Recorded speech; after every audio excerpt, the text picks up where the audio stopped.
சிறகடிக்க ஆசை அடுத்த வர எபிசோடில் பார்த்திங்க அப்படின்னா யாருமே எதிர்பார்க்காத ஒரு விஷயம் தான் நடந்திருக்கு.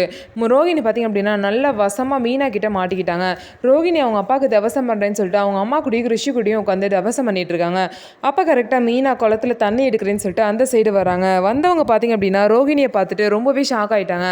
அவங்க பார்த்தா அதே நேரம் பார்த்திங்க அப்படின்னா கரெக்டாக ரோகிணியோட அம்மா இவன் எனக்கு ஒரே பொண்ணு கல்யாணி, இவனுக்கு ஒரே பேரன் கிறிஸ்டின்னு சொல்லிட்டு சொல்கிறாங்க. ஸோ இதை கேட்ட மீனா வந்து ரோகிணியை பார்த்து ரொம்பவே ஷாக் ஆகிட்டு எவ்வளோ பொய் சொல்லி எல்லாத்தையும் ஏமாற்றி வச்சுருக்க, அத்தை மாமா எல்லாம் ஏமாற்றி வச்சுருக்க, இவ்வளோ நாளாக இந்த குடும்பம் உன்னை நம்பிட்டுருக்கு, நீலாம் நல்லா இருப்பியா, இப்படி வந்து ஒரு குடும்பத்தை ஏமாற்றி வாழ்ந்துட்டுருக்க, உன் ஹஸ்பண்டை ஏமாத்துற, இனிமேலும் இந்த விஷயத்தை நான் மறைக்க விரும்பலை, நான் அந்த குடும்பத்துக்கு வந்து உண்மையான மருமகளாக இருக்கணும்னு ஆசைப்பட்றேன், அதனால் இப்போயே இந்த விஷயத்த சொல்ல போகிறேன்னு சொல்கிறாங்க. ஆனால் ரோகிணி வந்து எவ்வளவோ கெஞ்சுறாங்க, சொல்லாதீங்க சொல்லாத மீனா அப்படின்னு சொல்லிட்டு கெஞ்சுறாங்க.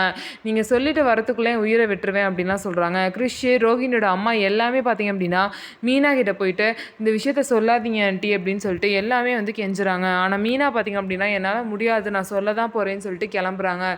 ஸோ ரோகிணி பண்ண தில்லாட்டத்தை பார்த்திங்க அப்படின்னா மீனா வந்து வீட்டில் சொல்லிடுவாங்களா, இல்லை அதுக்குள்ளே ரோகிணி வந்து மீனாவை ஏதாவது பண்ணிடுவாங்களா, என்ன ஆக போகுது மீனாக்கு அப்படின்னு சொல்லிட்டு வெயிட் பண்ணி பார்க்கலாம். நம்ம வீடியோ உங்களுக்கு பிடிச்சிருந்தா நம்ம வீடியோவை லைக் பண்ணிக்கோங்க, மறக்காமல் நம்மளோட சேனலை சப்ஸ்கிரைப் பண்ணிவிட்டு பாருங்கள்.